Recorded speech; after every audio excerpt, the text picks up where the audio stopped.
Selamat datang. Pada kesempatan kali ini, kita akan membahas tentang sejarah pergerakan nasional Indonesia, persembahan dari mahasiswa Pendidikan Sejarah Universitas Negeri Yogyakarta.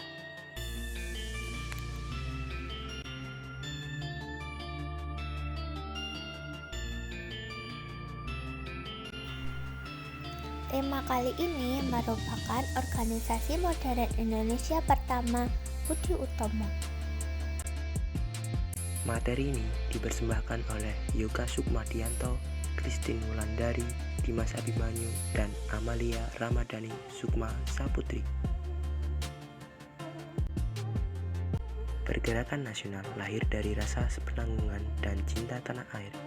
Rasa penanggungan atas penjajahan Belanda, kolonialisme meninggalkan kesengsaraan dan kepahitan bagi negara yang didudukinya. Akumulasi dari perasaan tersebut kemudian disertai dengan semangat persatuan yang tinggi dapat menimbulkan hati nurani untuk memajukan bangsa Indonesia yang sedang dijajah. Para tokoh menjadi tergerak untuk melakukan kegiatan yang dapat memajukan Indonesia di masa yang akan datang. Salah satunya membentuk organisasi modern Indonesia pertama, Budi Utomo. Lahirnya Budi Utomo pada awal abad ke-20 merupakan awal tonggak baru sejarah perjuangan rakyat Indonesia untuk melepaskan diri dari kolonialisme Belanda. Sebelum lahirnya Budi Utomo, perlawanan rakyat dalam melawan kolonial cenderung menggunakan perlawanan yang bersifat kedaerahan, perlawanan fisik, dan sebagainya. Namun, setelah adanya organisasi Budi Utomo membuka peluang bagi masyarakat untuk melakukan perlawanan yang lebih bersifat nasionalis.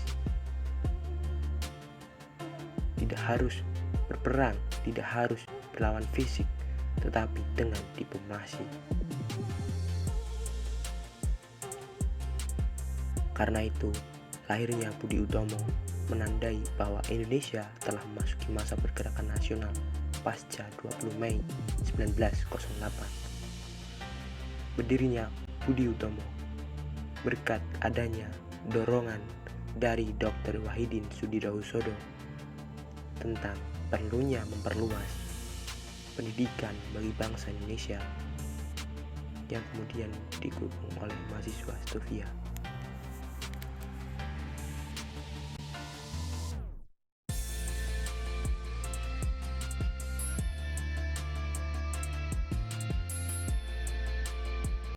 Asal-usul nama Budi Utomo dari kalimat bahasa Jawa yang disampaikan Dr. Sutomo yang berarti kurang lebih seperti ini.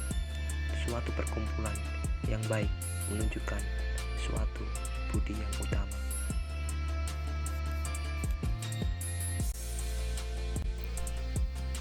Adapun tujuan didirikannya Budi Utomo yaitu untuk memajukan pengajaran, memajukan pertanian, peternakan, dan perdagangan, juga memajukan teknik industri, serta menghidupkan kembali kebudayaan. Muncul berbagai respon setelah adanya pembentukan Budi Utomo. Ada yang pro dan ada yang kontra. Golongan yang pro mengatakan bahwa pembentukan Budi Utomo sangat bagus untuk masa depan bangsa Indonesia, terutama dalam bidang pendidikan. Sedangkan beberapa golongan yang kontra, yakni beberapa golongan dari priai, terutama yang duduk di pemerintahan, mengatakan bahwa Budi Utomo dapat dianggap ancaman negatif oleh pemerintah Belanda, dan sebagian tidak mau untuk kehilangan kekuasaannya di pemerintahan. Walaupun begitu, Budi Utomo tetap maju dan tetap akan melaksanakan kongres pertamanya. Kongres pertama Budi Utomo tahun 1908 menghasilkan beberapa keputusan. Yang pertama, Budi Utomo tidak melibatkan diri dalam politik. Budi Utomo bergerak di bidang pendidikan dan berpusat di Jogja. Kemudian keanggotaan mencakup Jawa dan Madura. Dan pada saat itu terpilihlah Tirtokusumo sebagai ketua dan Dr. Wahidin Sudirosoto sebagai wakilnya.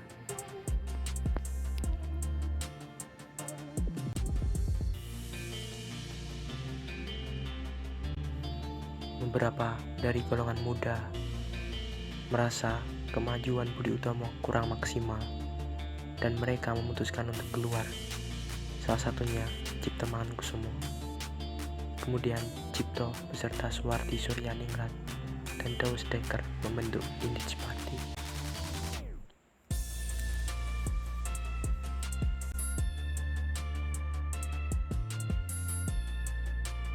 Kepemimpinan Tirtokusumo diteruskan oleh Pangeran Arya Notodirojo.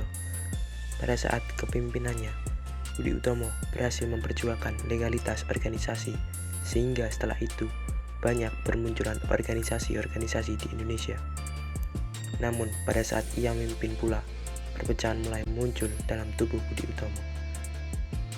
Dalam masyarakat pun, stigma dan pengotak-ngotakan agama masih sangat kental, apalagi dibumbui oleh adu domba dari pemerintah Belanda. Pangeran Arya Notodirojo meletakkan jabatannya pada 1914 karena sakit. Ia digantikan oleh Rajiman Widyodipuro. Kepemimpinan beliau tidak berlangsung lama dan diambil alih oleh Raden Mas Aryo Suryo Suprapto. Dan setelah itu, arah pergerakan Budi Utomo meluas ke dalam ranah politik.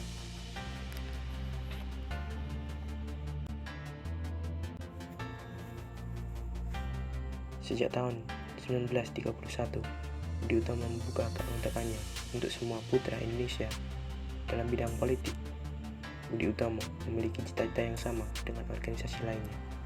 Dengan demikian, Budi Utomo untuk mencapai tujuan tersebut pada tahun 1935 menggabungkan diri dengan Partai Bangsa Indonesia. PBI didirikan oleh Dr. Sutomo. Hasil penggabungan Budi Utomo dan PBI adalah Partai Indonesia Raya atau Parindra yang diketuai oleh Dr. Sutomo.